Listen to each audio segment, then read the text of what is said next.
Now let's take a look at some examples of universal design in architectural practice. This is the Neurosciences Institute at La Jolla, California by Williams and CN. This building incorporates three choices for circulation: a ramp, a stairway, and an elevator. The expression of circulation drove the form of the building. Here we're looking at the Rose Planetarium in New York City by Polshek Associates. In the Rose Planetarium at the American Museum of Natural History, all visitors are exposed to the full range of exhibits in the planetarium wing when they exit the planetarium theater.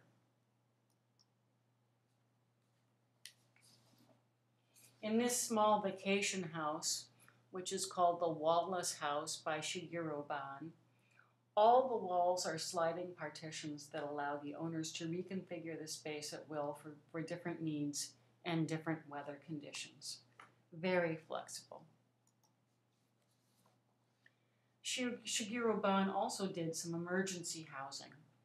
This low-cost system for emergency housing is based on materials that are readily available in any country and can be easily assembled by the refugees themselves. And in this case, you're looking at a house that's assembled from carpet tubes. And then finally, the Nacht die Vagas restaurant in Berlin. This restaurant was designed for the ultimate blind date. All meals are served in total darkness so that diners can focus on the taste, odor, and tactile sensation of the meal.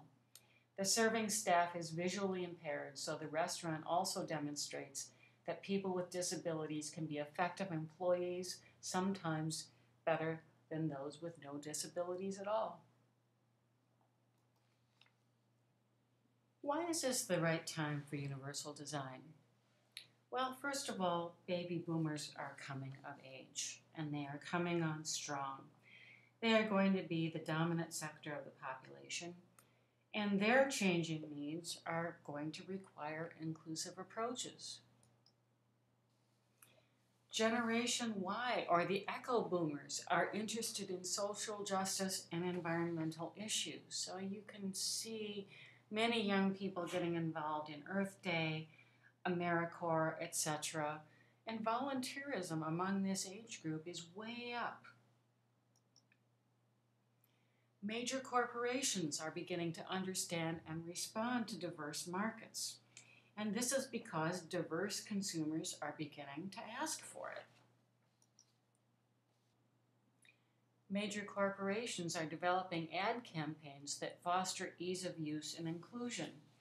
So Target's Design for All campaign is an excellent example of this, and there are many more. Consumers are appreciating the implementation of universal design, but most don't know the term. So sometimes they confuse universal design with accessibility. And so they have the understanding of the idea, but don't necessarily know the term. Mass customization is making it easier to develop universally designed solutions.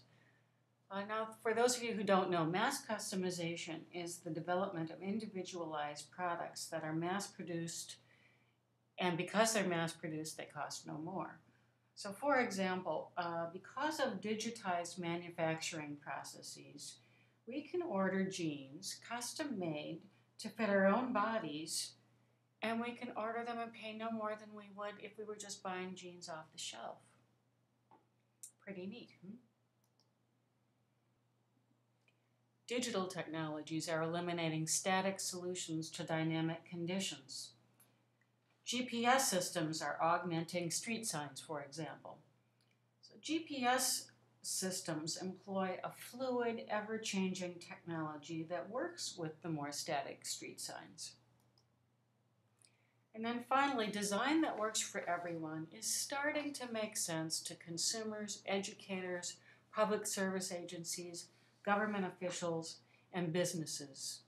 And here we see a former student of ours at the University of Buffalo, who is now Professor Corey Smith, who works at the University of Arkansas. And Professor Smith developed various universally designed housing types for low-income rural residents who live in very different climates in the state of Arkansas. And this has been a very, very successful program for him.